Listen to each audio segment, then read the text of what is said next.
I'm John, and this is how to build a fireball.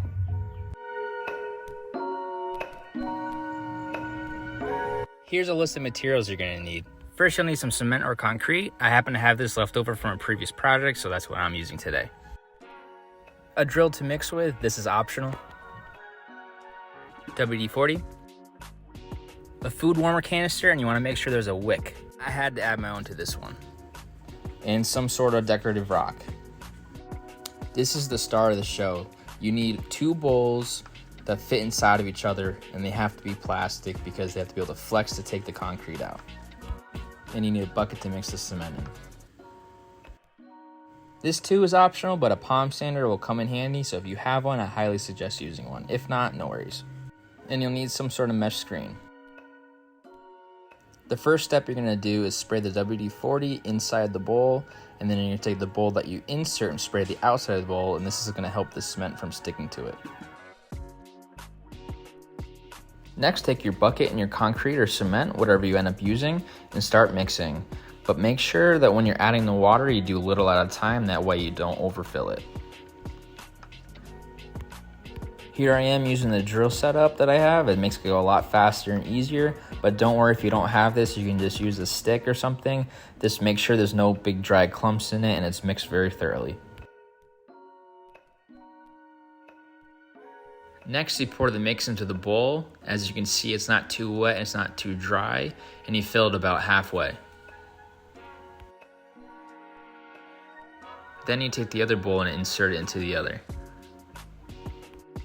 You're going to need something to weigh the bowl down, so I happen to just use the rocks that I'm using later on. Next, we're going to take the palm sander and we're going to vibrate these bubbles out so we can help settle the concrete/cement.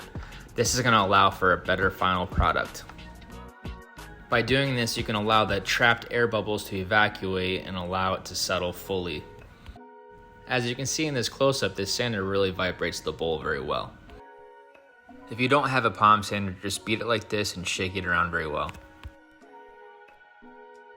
This was my favorite part of the whole build, removing the mold. Between the plastic bowls for the flex and the WD-40, it just made it so much slicker, it made it slide right out. So cool.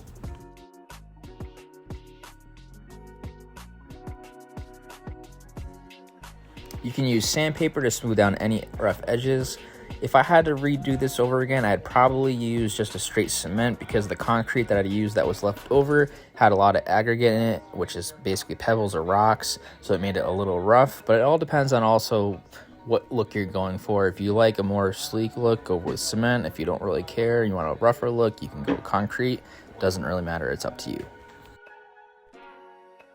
Next, place the metal mesh over the bowl and mark it. If I had to redo this, I would do the inside of the bowl rather than the outside to make it smaller.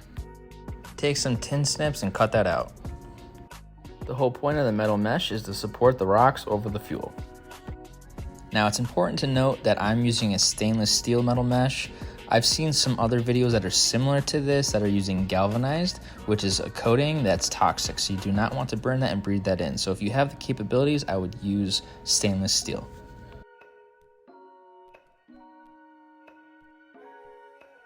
Once the mesh is in place, we just have to put the rocks on. You can use any type you like. And now we have to do is light.